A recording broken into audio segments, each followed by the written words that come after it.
I was meant to release part 3 to my No Way Home pre-write today, so sorry that's not coming out, but, the Justice League came out, so I had to hop on that, Justice League hype train. Yeah, here's my review of Justice League. Hopefully you enjoy. Spoilers, obviously. Part 3 will come soon. Enjoy the video. So I watched Zack Snyder's Justice League, and it was... okay, who am I freaking kidding? It was awesome! This movie really surprised me, and I'm prepared to eat my own words. Before this came out, I was convinced that this wasn't going to be any better than the original. With the slum that was BVS, no solo movies, and a universe that quite clearly had no direction, I was convinced with every bit of my soul that this movie would flop just like the first one did. But I was so wrong. Is the Snyder Cut worth watching? Hell yes. While I still do have complaints with the movie and gripes here and there, I think overall this movie is so much better than Joss Whedon's version. Everything is so much better in this version. Like, Zack Snyder really impressed me with how good this was. Like I said, I still have things that I don't like, but let's start with the things I liked about the movie, and then we'll get into the things I didn't like.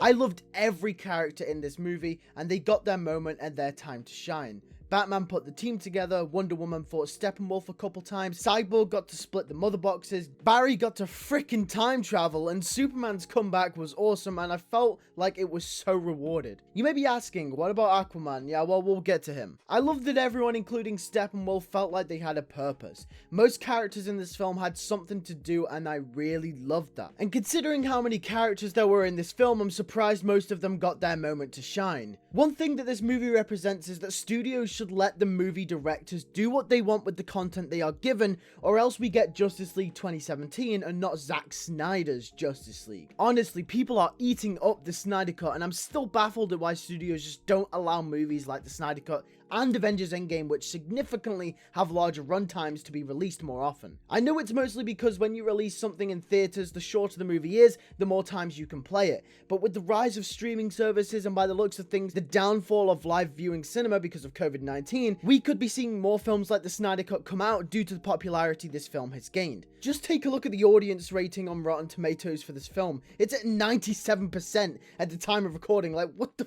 Now, I personally would give this film a 4-star because, like I said, it isn't without its flaws. Each character is significantly stepped up, Flash and Cyborg get actual backstories, the final battle is so freaking cool, and all the action is stepped up to the next level. However, there are flaws and things that the universe as a whole are holding this film back from. For example, this film is too freaking long. Anyone with a short attention span who gloss over most character moments are not going to like the first half of this film. And even I had issues getting through the first almost 2 hours, and I'm a massive superhero shill, someone who loves this type of thing. Now, before you guys tell me that saying it's too long is the whole point of it, let me map this out for you. Now, this is more of a gripe with the DC film universe as a whole, not so much this film, but this issue affects this film majorly. I feel as though Zack Snyder never really cared for building a world to create the Justice League, but would rather use the Justice League to build a world, which is why inevitably characters like the Flash and Cyborg, and even Aquaman to an extent, have to be fleshed out in this film to explain their characters away. However, if these characters, especially the Flash and Cyborg, got solo films before the Justice League, most of the exposition to their characters and their backstory could have been cut from this film completely, which would have benefited this film majorly. This film at some points is all over the place. It cuts to so many different people and places that at one point I'm pretty sure Batman doesn't even show up for about half an hour, and you're sat there wondering if he's still in the movie or if they've just forgotten about him completely. Most of the first half of this movie is reintroducing or introducing us for the first time to some of these characters, and that really doesn't help its 4-hour runtime. Granted, for a 4-hour film, this film is paced extremely well. However, there is way too much to cover. A resolution that could have cut this film down to at least 3 hours is by having solo films for the Flash and Cyborg happen before this film came out. If that actually happened, we could have just been reintroduced to them characters in the Justice League, and we wouldn't need an exposition dialogue about why Barry is the Flash, or a scene with his dad or Iris West. We wouldn't need the reason to why Cyborg is the way he is, or all the stuff with his father. That could have just been covered in his own film, and they could have just both shown up, and it would have been fine. They still could have carried the same story, that after his mother's death, there is still some tension between the characters, but now we don't need a full introduction and flashback scenes to explain this. We already know it. And if this was the case, the theatrical cut of Justice League would have been a hell of a lot better too.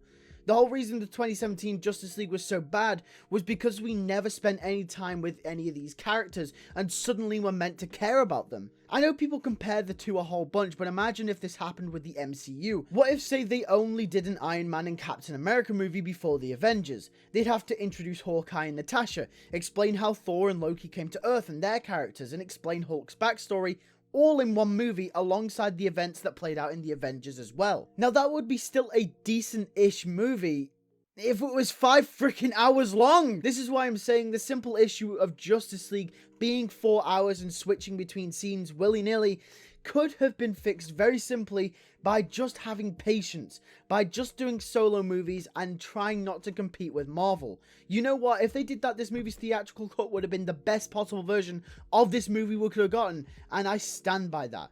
Also, why was there a scene of Martian Manhunter just randomly thrown in the middle of the film? Did anyone catch that? Am I going crazy? And now before this video ends, let's talk about Aquaman. I feel as if this character had no point of being there, and I'm certain lots of people feel the same way. He just showed up, and I get that, like, one of the mother boxes was in Atlantis and everything, but this movie, he hates the Atlanteans and has nothing to do with them. Not to mention, he was completely useless in the final battle, and they could have easily beaten Steppenwolf without him. I feel like he was only here to set up his solo movie, and that's it, in which this film doesn't even fit in with because there's like a million different continuity errors between the two. Anyway, that's my dig at Aquaman review over. This film was good. I gave it a 4 out of 5 on Letterboxd. It was decent. Hope you all enjoyed. If you did, make sure to hit that like button, subscribe for weekly videos, and I'll see you guys in the next one. Peace.